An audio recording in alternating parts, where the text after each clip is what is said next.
talk about the new Netflix original series Daredevil. First starting out, when I heard that Daredevil was gonna be adapted to Netflix, I was really interested in how far were they gonna go, you know, because when you are on TV, you have certain restrictions and shit. You know, you got to keep people coming back every week, and you have to kind of put characters in there that'll appeal to a wider audience. But you know, with this show, it really felt like, you know, there was no compromises, that they made the show they wanted to make, and the show they made was really good. My favorite thing about this show was that it had a lot of character development, and at the same time it had a lot of good badass action, and I mean really well done action. I mean, first off with the acting, Charlie Cox was perfect as Daredevil. Yeah, man. I mean, usually with superhero stuff, it's really easy, you know, to make your main character, especially if it's like a kind of a darker, brooding thing, to make them kind of the most boring character in the whole thing. But he was actually a very interesting, well-developed character, and they showed some of his past in there. The other characters too, you know, the main female character, played by Deborah Ann Woll, she actually went through a whole character development arc.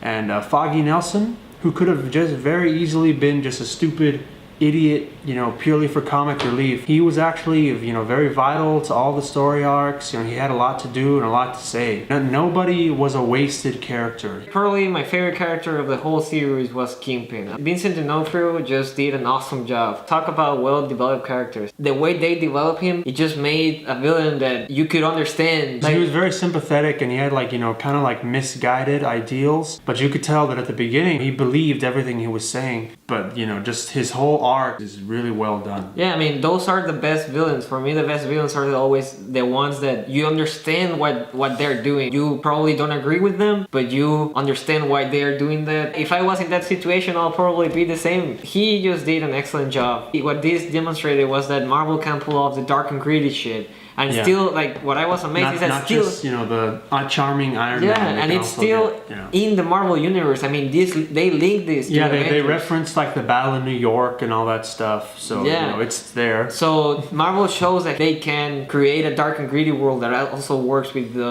other type of movies they're creating. And for me, that's one of the best things about this show. Some of the fights in this show almost rival some of the fights in, like, The Raid. Like, they're just so brutal and well shot and well choreographed. They didn't portray Daredevil as an untouchable badass. Yeah, he gets his ass beat, he bleeds. I mean, you see him struggle to get where he wants to go. I really like the way everything looked. Everything on the show looked like something that could be in a movie. The cinematography was really well done. It didn't look like a TV show where they have to shoot it real fast, so they can't really take a lot of liberties with the shots they use. It basically was almost like a 13-hour long movie. Even though it's, you know, episodic, everything was paced where it kind of had like a first, you know, second and third act. It really unravels in a really organic way. It wasn't rushed. We can't say enough good things about this. I don't even... Do you have any cons? Probably on the last 3, maybe 4 episodes, it felt like some of the stuff dragged a little bit. It could probably, instead of 13 episodes, it could have been like 12. But then the final episode was just so good that I didn't even care. So so if you're a fan of Marvel and superhero movies and stuff, I mean, you should definitely watch this. Seriously, like, you're not gonna be disappointed. Like, even if you like hate Marvel movies, check this out. Well, I wanted to ask you, because you've seen all the shows, how does this compare to the other superhero shows? To the other superhero shows? It's almost like a hybrid of Arrow and Gotham. It's a lot better than Arrow. Like, I don't hate Arrow. I really like Arrow. You know, Arrow, you can tell it's on the CW, so they're trying to cater to CW audience, but also to the audience like us. But this show, you know, it does not do that at all. It's uncompromising in its representation of the characters and the storyline that they wanted to tell. But, you know, if you like those shows, then you're gonna love this. Well, that's our take on the Daredevil show. We really recommend you to watch it. Go watch it all. That's it, guys. Thanks for watching us. Make sure to subscribe, like our videos, and like our Facebook page, Twitter, all that stuff. We'll see you next time.